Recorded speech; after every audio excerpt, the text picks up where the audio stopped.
Richmond. My name is Maisie Zucchini. I'm a first grade teacher in Richmond Public Schools at J.L. Francis Elementary School.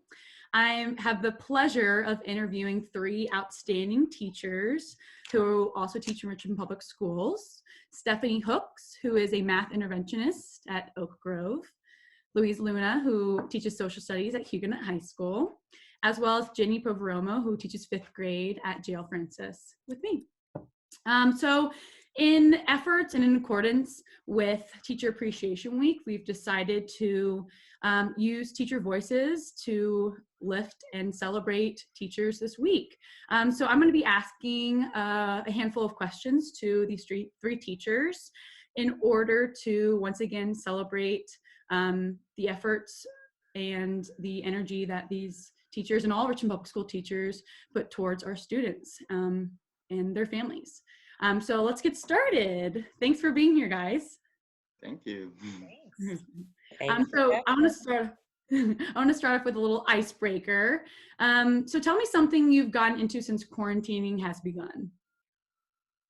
So one of the things, or a couple of things I've done, try to be useful is I started participating in mutual aid delivery services. So I've just kind of been taking groceries to community members that need it. And another thing I've been doing is the RPS meals as well.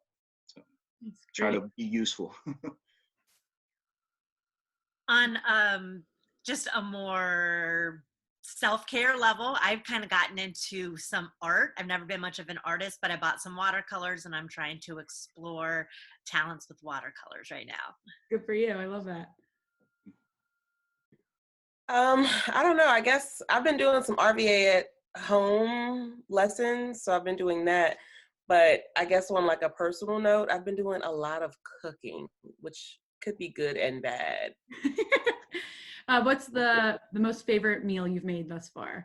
I made this like seafood stuffed salmon with like crab meat and shrimp and all this. It was really, really good. Yeah, but sounds great. We'll see how I fare when we come out of this quarantine. We'll see. Awesome. And another little icebreaker question on a more serious note. Has there been a moment in your life that has fundamentally changed the way you think about teaching and the role of public education in our society? Yes, for me, I actually cut my teeth at the Richmond Alternative School, which was quite a culture shock. Basically it's the school where if you get kicked out of your, your school that you go to now, in a sense, you get sent there. A lot of kind of gang violence, things like that. And for me, it just set me on a path towards advocacy, pushing for trauma-informed care, wraparound services for not just our students, but their families as well. So yeah, that's really what made a huge impact in my life. Jenny? For me, I don't think there's one specific moment, but just noticing the trend in our society over time going away from facts and having a distrust of information and everybody kind of getting their news in an echo chamber, I think has really made me realize how important public education is for instilling critical thinking skills in students.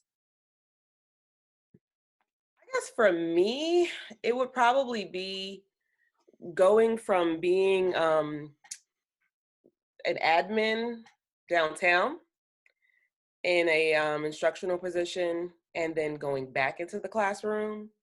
That for me was huge. I mean, I'd been in Richmond Public Schools for over 10 years and loved it and loved teaching, but being downtown for 4.5 years and then going back to the classroom really helped me understand how quickly things change as a practitioner in the classroom and how much I had to like learn and just turn on a dime, even being at an instructional level, but having to be down there back in the trenches. It was like a huge paradigm shift, but also some of the disconnects that exist sometimes, not all the time, not with everybody, but some of the disconnects that often exist between people on the instructional level, the higher up central office, and what actually happens at a school-based level. So it just illustrated the importance of teachers and what we do and how at the end of the day the buck stops with us and what we do in the classroom. So So on the turning the page to digital learning, when you heard schools were closing for the rest of the school year, what were your initial thoughts? So for me, when we were told that schools would be closed for 2 weeks at first, I was in the middle of soccer practice with my kids, so I actually coach at Huguenot as well. So my initial thought was, no, we just started with the season. But when we were told that school was going to be closed for the year, definitely I was shocked. I just didn't really, I think that was it. I was scared, worried, all those things, but the one thought that kind of came out was shock. And it's like, wow, I'm just not going to see our kids for the rest of the year. And especially worried for our seniors. So many things that they're not going to be able to participate in. So, yeah. I don't think I was quite as shocked because I think I was just sort of anticipating it being closed for the year, but still there was just this like overcoming I felt of just deep sadness and a lot of worry for our kids, about them getting their meals and missing them so much. Yeah, it was a gut punch. And since I teach fifth grade, knowing that these students are going to be moving on to a totally different school next year has been a really, really hard thing to come to terms with. I think for me, knowing that children wouldn't have the consistency of being in a school, having their teachers, having a safe environment, that was one of the things that really, I think like really hurt me the most. So. 100%. Safety is a key word here. So on that note, what are your thoughts surrounding the ways that RPS has handled digital learning when it comes to Chromebooks, RPS at home, meal distribution? Just some initial surface level thoughts. Yeah, I mean, to be quite honest, under the circumstances, nobody saw this coming.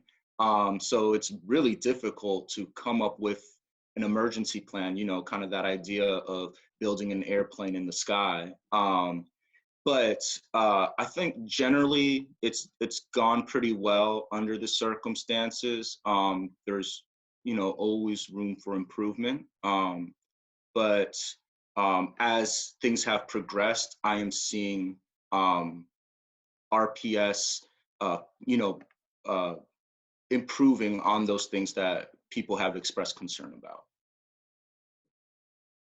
I was volunteering for meal distribution like 3 days after it first started with RPS, and I was blown away with how well organized it all was just like 3 days in. I thought it was fantastic that, Superintendent Cameras has been focusing on getting food out and the basic needs of our families first. In terms of the like digital learning, I do feel like it's great that the students get to see teachers from RPS and some familiar faces, but having made some videos myself and seen how much time it took me and how much time upper admin is putting into it, I do wonder if we're trying to reinvent something that's already out there and has already been created, when maybe time and energy could be spent on looking forward to really fixing up some of the other areas of curriculum and instruction that's more long-term. I feel like we're maybe rushing to put in resources to RPS at home that just might be able to be better spent in other ways. That's a great thought to put out into the world. Stephanie? I guess I wish that we had been ahead of the curve, in terms of technology and providing students with adequate technology before this all happened. I feel like there were some missed opportunities, some things that we probably should have been better at as a district. However, I do, appreciate the efforts that have gone into RPS at home. I know as a parent, for me, it's made my life so much easier. And making sure that I provide, adequate instruction for my kids. I was like trying to plan out everything for them myself, alone. And being able to do this, made my life a lot easier. So I think that, there are some great things out there, but I definitely feel like we need to be looking toward the future, as you stated, because we don't know how long this is going to, last. And we need to make sure there's some longevity in this plan. Oh.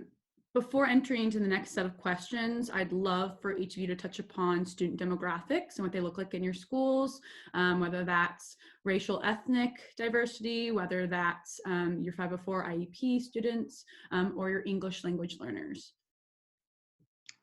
Yeah, for me, so at Huguenot High School, again, we have a Black population of 61%, Hispanic Latinx is at 30%, and then we have a white population of 7%. And then the last couple percentage points are made up of Indigenous, Asian, and then mixed children. And then specifically with special education or students with disabilities, according to the data, it says about 16%, but I'm inclined to believe that's not students with IEPs, because just taking my classes as, a sample size, it's far beyond 16%. So I think that's just a specific students with disabilities. Yeah. And just as a reminder, Louise Luna teaches at Huguenot High School. Yes. Yeah, teaching at J.L. Francis, we are 49% Hispanic, 47% Black, and then 4% for other races. So pretty even split between Hispanics and Blacks. And so we also have 40% of our population are L students, English language learners. And in terms of socioeconomic status, 59% are considered economically disadvantaged, but 100% are eligible for free and reduced lunch. Thank you. Stephanie? So in terms of our population, about 24% of our students are Hispanic or Latino. We have about 17% of our population that would be students with disabilities, so students who are IEP, whether that be a learning disability, speech, anything like that. And the rest, and so we have a large population of African-American students. We service primarily Afton, Jefferson, Trace, and Hillside Court. So our school services all of the students in the Hillside community. So that is where most of our students come from. And our school has been doing a lot of work with VCU, because there's a research group that really is trying to figure out how we can better meet the needs of the Hillside community. So a lot of that work is being done, as well as other partnerships with like Mr. Arkabright, trying to work with our Latino population. Yeah, and just as a reminder to our audience, Stephanie Hooks teaches at Oak Grove. So taking that information in the next couple questions, when you think about your families and the community surrounding, how are your families dealing with the social distancing and school closings? Have you been in contact with your families? What does that look like? If you've dabbled into digital learning, what percentage of students are participating? What percentage have you not been able to get into contact at all? Talk to me about it. Yeah, so first and foremost, like in general, it does seem like my families are struggling a bit, and that's between for the parents or caretakers in the household, whether they have lost hours at work or whether they've lost their jobs or anything like that. There definitely is a struggle there for them. And then as for, specifically with our students and what does the schooling look like and everything.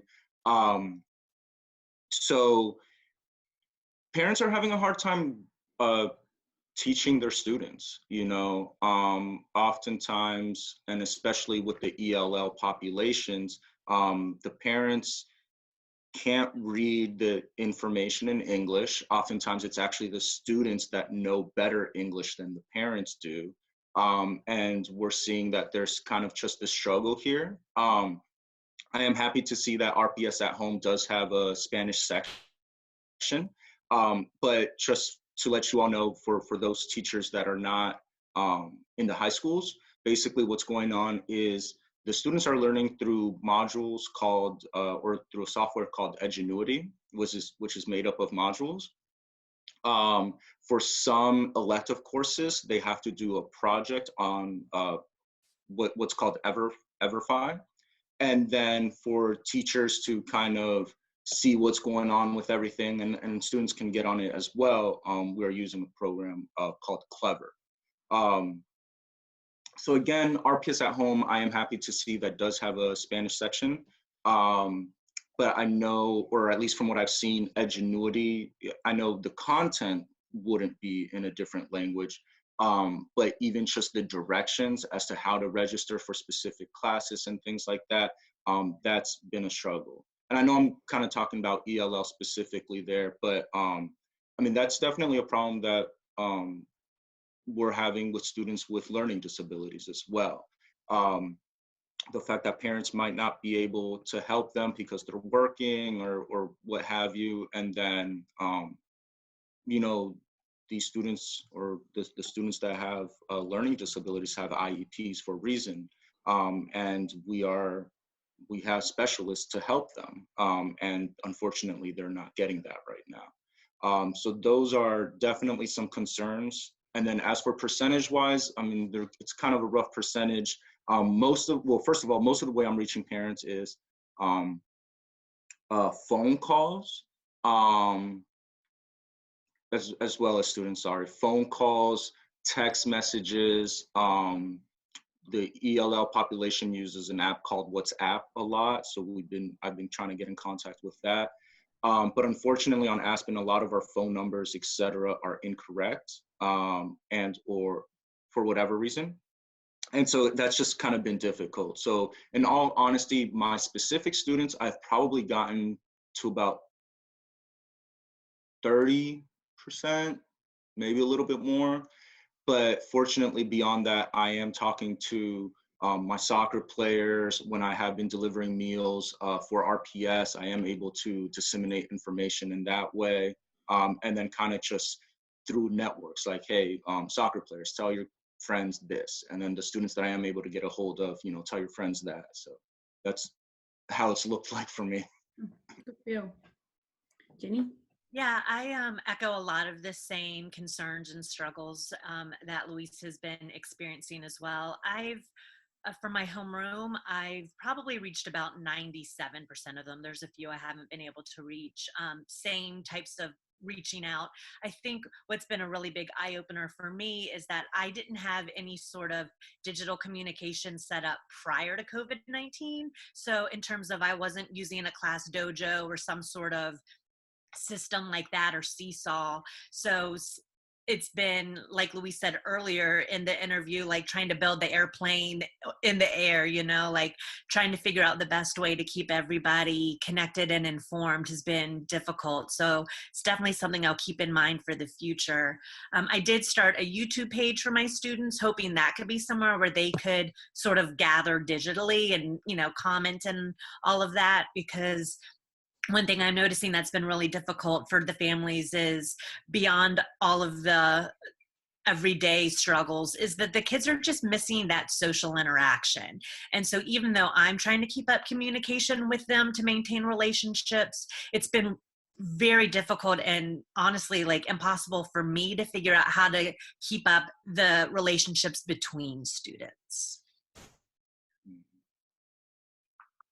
Yeah, so I guess since I'm not a classroom teacher, I assist classroom teachers and I pull groups of students to provide math interventions. However, I have been assisting our school-wide effort as a leadership team to ensure that we are in contact with parents and students. We're trying to meet the needs of parents and students. And I will tell you that we've been trying to, I guess, have a really robust online presence in terms of our Twitter page, our IG page, our Facebook page, school website, Remind, Dojo. We really have been blitzing those, trying to do spirit weeks, just giving out information about, meals, providing information about computer dissemination and things of that nature. I know that technology has been a huge impediment for a lot of our families, because they just didn't have the computers to be able to really get on iReady or get on Reflex and work on those basic fluency kind of skills. So that's been an issue, and of course providing basic things like food and things of that nature have been definitely a struggle. We have a great communities in school partnership, and so Ms. Valenza has really been reaching out to families. I know that we have counselors on staff who provide real play therapy kind of counseling. So that's been continuing via FaceTime and Zoom and things like that.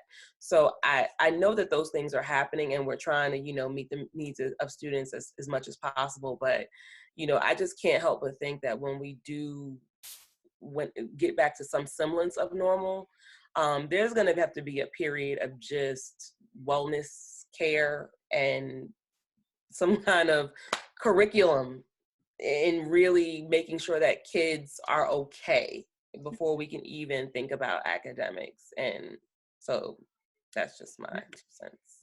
Yeah, zoning in on the middleman in all of this, our administrators, the administration. What sort of direction are you getting from your administrators, if any? The amount of support, let's dig into that a little bit.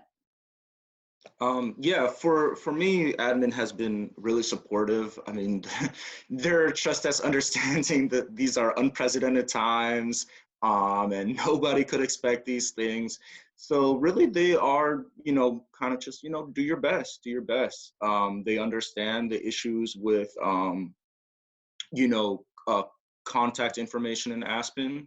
So they're kind of leaning on us to, lean onto the networks that we've created.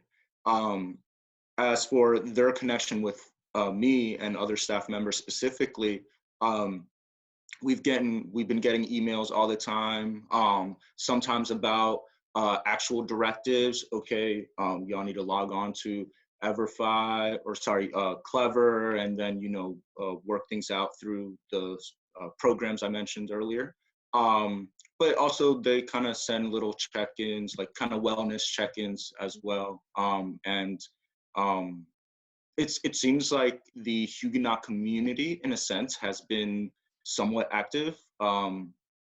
Just last week, the students there was a montage of a video of students talking about suicide prevention, which was like really cute and great to see.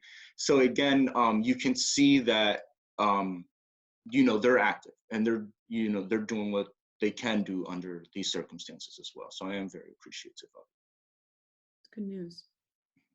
I know that our administration has been involved in lots of these IEP meetings that are still ongoing. I know our principal has been reaching out to our 5th graders that are going to be moving on.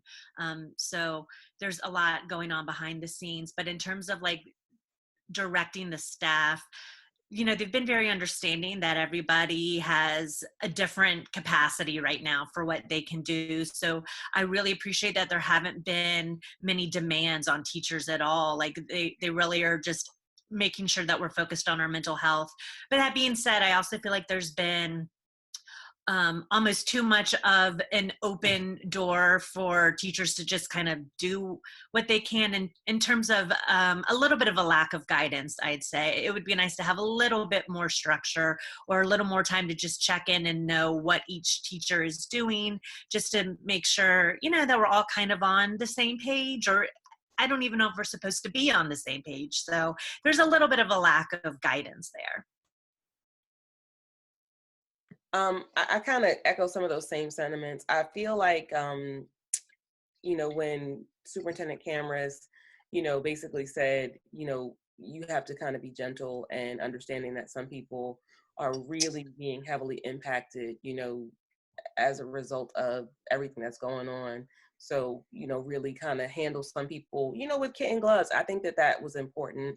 And I know that as a staff, and my principal has been trying to do that, as much as possible. we have had open forums as a leadership team, definitely, to like, just talk about some of the things that we need to do, because, there are still things that need to be done, but also just have an open forum to talk about our lives and just how we are, like, how are you? And I think that that has been really helpful for a lot of people.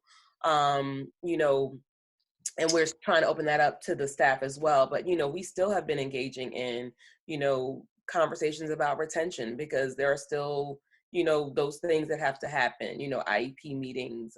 So, business is carrying on. And I think that, my principal is definitely trying to push that, but, trying to balance it with what people need right now. Because personally, my family has been impacted by this pandemic. Everybody is, dealing with this, and some of us, it's closer to home than others. So, yeah, well, I appreciate all of you being transparent and honest with that question.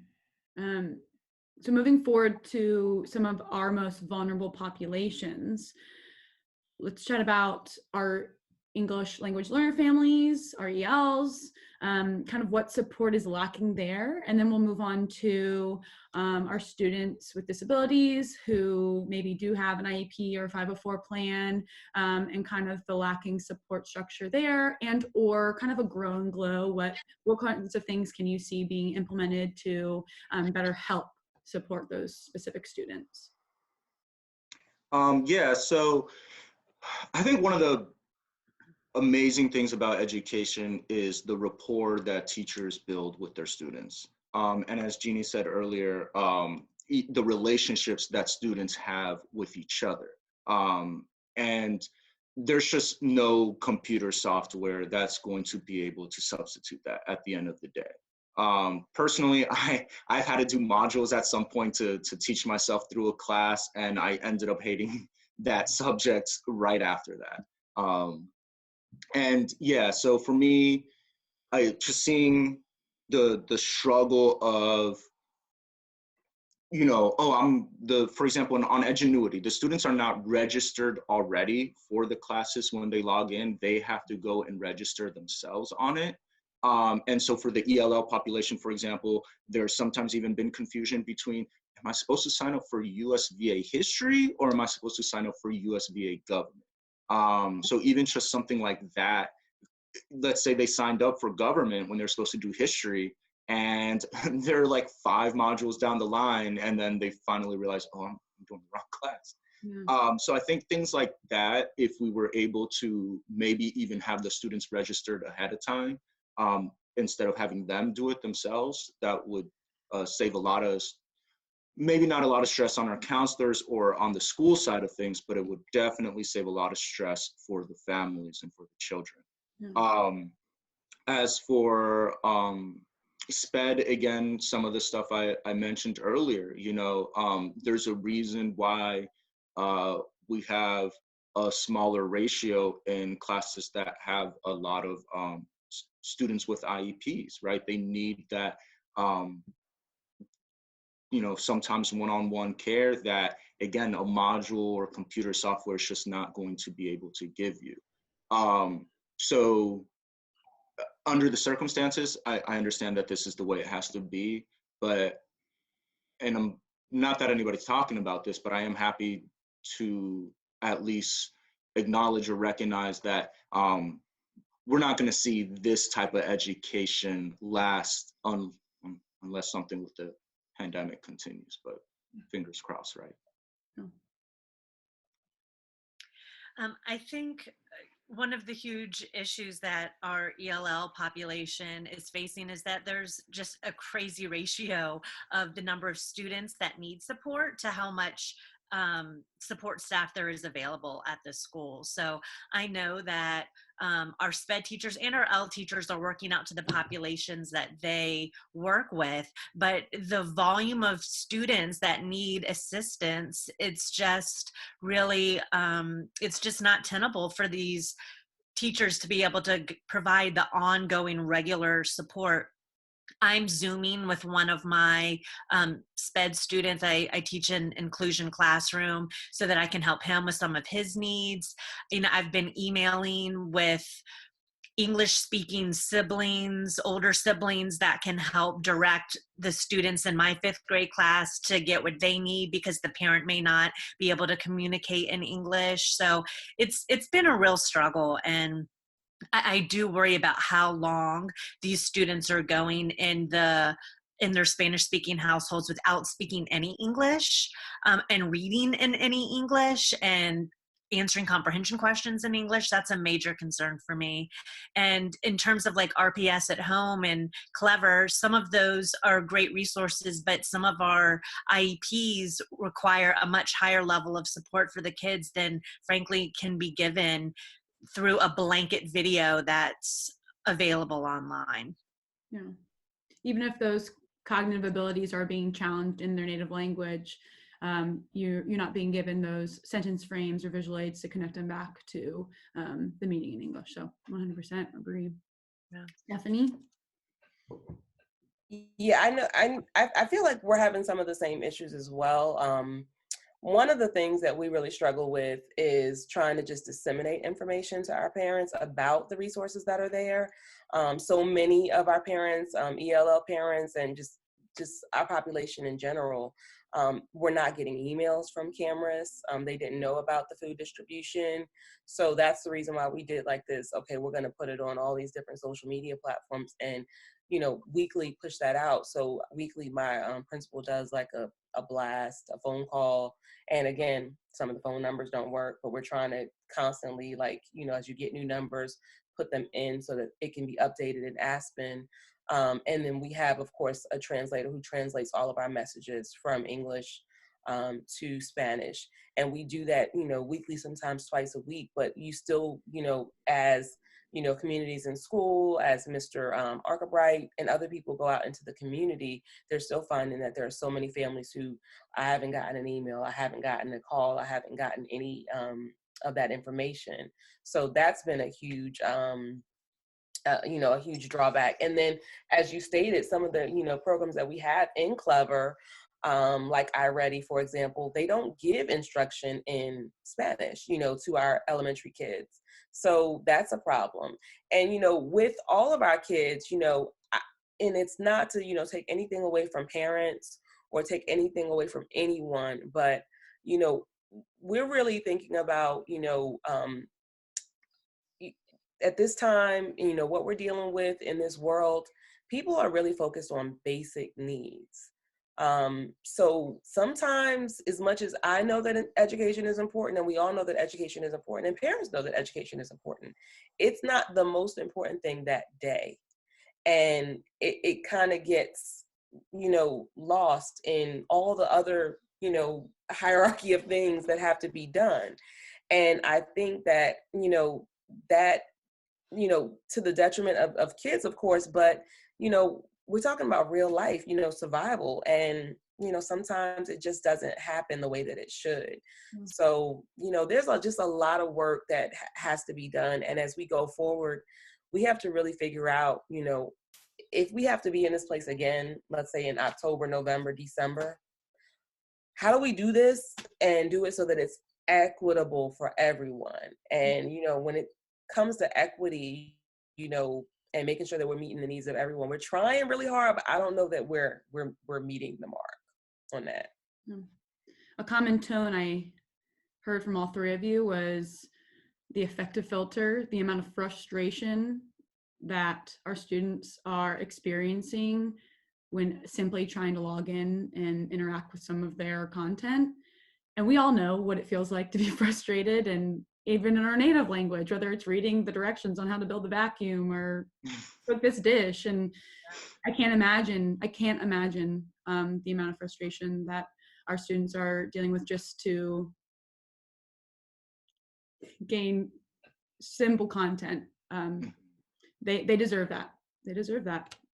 Our friend Stephanie is also part of our Mayor Teacher Advisory Council, and she's going to go interview McClellan in a little bit. So I want to make this our last question just to wrap up. in a more concise, maybe a couple sentences, there's tremendous amounts of adversities going around through our PS as well as our city and our community right now.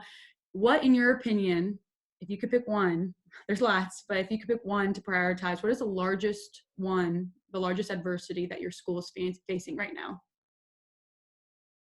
I think it's getting the word out about everything. And so tying it back to the incorrect phone calls, a lot of our families don't have emails or internet access, things like that. I found that one possible good solution to this, and I mean, it's not the best, I mean, it's not an answer, but have the volunteers that are distributing meals give them some of this information that is being disseminated through phone calls and emails, etc., because they're the ones that are going to be on the ground. I will tell you that when I was delivering meals, I had a lot of people ask me questions that unfortunately I didn't know the answer to.